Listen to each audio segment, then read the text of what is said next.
No belt shop is allowed. Belt షాప్లో కానీ అమ్మితే బెల్ట్ తీస్తా. I'm very clear. అందుకే ఈ యాప్ ఉపయోగపడుతుంది. అది అయిన తర్వాత ఎవరైతే వినియోగదారుడు ఉన్నాడో మీరు టెస్ట్ చేసుకోండి.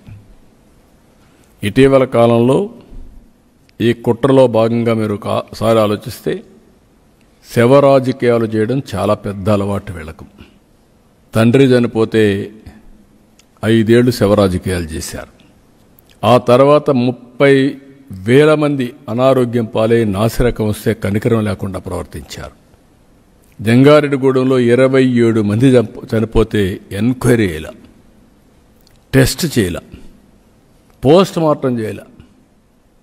అంటే ఒక బాధ్యతారాహిత్యంగా చేసి దాన్ని కూడా శవరాజకీయాలు చేసే పరిస్థితికి వచ్చారు.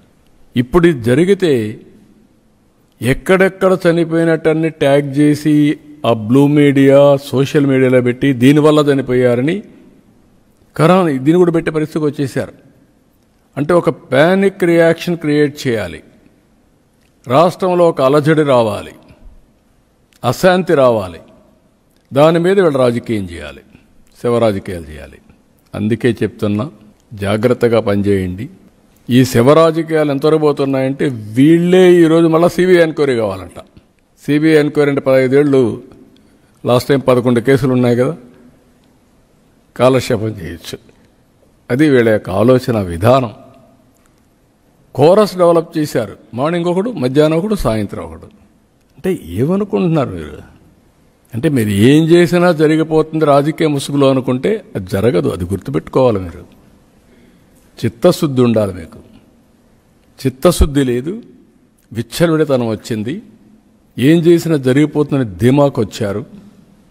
ఆ ఆటలు సాగనిందని చెప్పి మరొకసారి హెచ్చరిస్తూ ఈరోజు అందరికీ విజ్ఞప్తి చేస్తున్న ప్రజలందరికీ, ఈ ప్రభుత్వం మీ యాస్పిరేషన్స్ ప్రకారం మీకోసం పనిచేసే ప్రభుత్వం.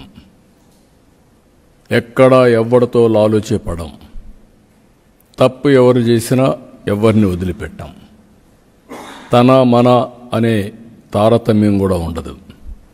అది కూడా చెప్తున్నాం. ఎవరైనా సరే వ్యాపారం చేసుకోవాలంటే వ్యాపారం వరకే పరిమితం కండి, కానీ నకిలీ మద్యం వ్యాపారం పేరుతో ముసుగులో చేయాలంటే మాత్రం కబద్దార్, జాగ్రత్తగా ఉండండి.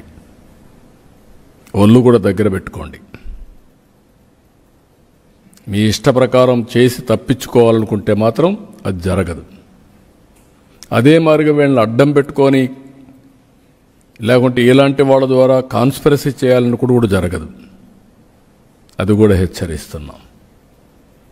టోటల్గా ఎవరైనా ఇలాంటి తప్పుడు ప్రచారం చేసినా వాళ్ళ ఆటలు కూడా సాగవు. వాస్తవం ఉంటే చెప్పండి, నేను బెల్ట్ తీస్తా. మీరు కావాలంటే ఫేక్ న్యూస్ పెడితే మీకు కూడా అదే గతి. Credibility of government is very very important. Credibility కాడ మీరు దెబ్బతీయాలని వస్తే మాత్రం నేను ఎవరిని వదిలిపెట్టను. ఆ విషయం వీళ్ళు గుర్తుపెట్టుకోవాల్సిన అవసరం ఉంది. ఇటీవల కాలంలో కొన్ని పెట్టి అన్నీ ఎన్క్వైరీ చేపిస్తాం. సోర్స్ ఆఫ్ ఇన్ఫర్మేషన్ ఎన్క్వైరీ చేపిస్తాం. ఇది మీ రాజకీయం కోసం చేసే కుట్రలో భాగం. ఆ విషయం మీరు గుర్తుపెట్టుకోండి.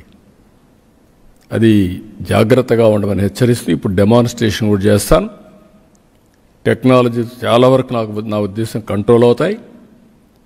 మ్యానుఫ్యాక్చరర్ దగ్గర నుంచి ఎంప్లాయీస్ కూడా చెప్తాను, మీరు కూడా జాగ్రత్తగా పనిచేయకపోతే మీరు కూడా ఇబ్బందుల్లో పడతారు. ఎక్సైజ్ డిపార్ట్మెంట్ అందరికీ చెప్తాను, మీరు కూడా తప్పు చేయాలన్నా చేయడానికి వీలుగాని వ్యవస్థను తీసుకొస్తాం. లాలూచే పడితే మాత్రం మీరు కూడా ఎవరిని ఎక్స్క్యూజ్ చేయం, డెమాన్స్ట్రేట్గా చేసి కూడా చూపిస్తాం. ఆ విషయం వాళ్ళు కూడా గుర్తుపెట్టుకోవాల్సిన అవసరం ఉంది. డిపార్ట్మెంట్ మొత్తం అస్తవ్యస్తమైన డిపార్ట్మెంట్ని ప్రక్షాళన చేస్తున్నాం, ప్రక్షాళన చేశాం. అమలు చేసే వ్యక్తులకు కూడా చిత్తశుద్ధి అవసరం. మళ్ళీ ఆ వ్యవస్థని స్ట్రీమ్లైన్ చేసినప్పుడు ప్రతి ఒక్కరు కూడా మ్యానుఫ్యాక్చరర్ దగ్గర నుంచి ఏ క్వాలిటీ అని మీరు పారామీటర్స్ పెడతారో దాంట్లో డీవియేషన్ 0.01% వచ్చినా మీరు కూడా బాధ్యులు. మధ్యలో చెక్ చేయాల్సిన వ్యవస్థలు సరిగా చెక్ చేయకుండా క్వాలిటీ పారామీటర్స్ కానీ వైలేట్ అయితే అందరిపైన యాక్షన్ ఉంటుంది. అన్ని దిక్కలు కూడా చెక్ చేస్తున్నాం. చెక్స్ అండ్ బ్యాలెన్సెస్ అన్నీ పెడుతున్నాం. నాట్ వన్స్, వేరియస్ ప్లేసెస్లో. ఇవన్నీ ఎందుకు చెప్తున్నానంటే మళ్ళీ పేద ప్రజల ఆరోగ్యం, నాట్ ఓన్లీ పేద ప్రజలు, ఎవరు తాకపోతే అది ది బెస్ట్.